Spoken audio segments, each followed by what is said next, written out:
আজ হচ্ছে সরস্বতী পুজো আর জোম্যাটোতে আজকে রয়েছে ইনসেনটিভ। তো চলো দেখা যাক আজকে আমরা কত টাকা আর্ন করতে পারি।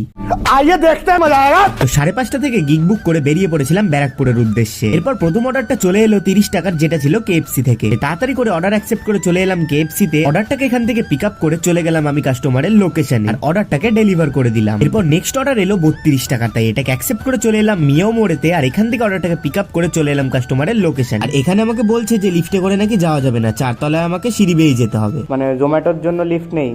কোনো জোম্যাটো আর অটো কিছু নেই, কারণ সবাই চাইলে অবশ্যই চাইবো, কেন চাইবো না? আমাদের তো 3 তলার উপরে ওঠার জন্য টাকাটা দেয় না। তো এরপরে কাস্টমারের সাথে কথা বলিয়ে লিফটে করে গিয়ে অর্ডারটাকে আমি ডেলিভার করে এলাম। এরপর চলে এলো লাস্ট অর্ডার, যেটা ছিল 25 টাকা, তাই তাড়াতাড়ি করে এটাকে অ্যাকসেপ্ট করে চলে গেলাম আমি পিক আপ লোকেশনে। আর এখান থেকে অর্ডারটাকে পিক আপ করে যে বাইরে গেলাম তখনই কিন্তু এক সাবস্ক্রাইবার ভাইয়ের সাথে আমার দেখা হয়ে গেছিল। এরপরে রেলগেটে কিছুক্ষণ অপেক্ষা করে চলে গেলাম আমি কাস্টমারের লোকেশনে আর অর্ডারটাকে ডেলিভার করে দিয়ে বেরিয়ে পড়লাম আমি বাড়ি যাওয়ার উদ্দেশ্যে। আর আজকে টোটাল তেল খরচা বাদ দিয়ে আর্নিং হয়েছিল আমার এত।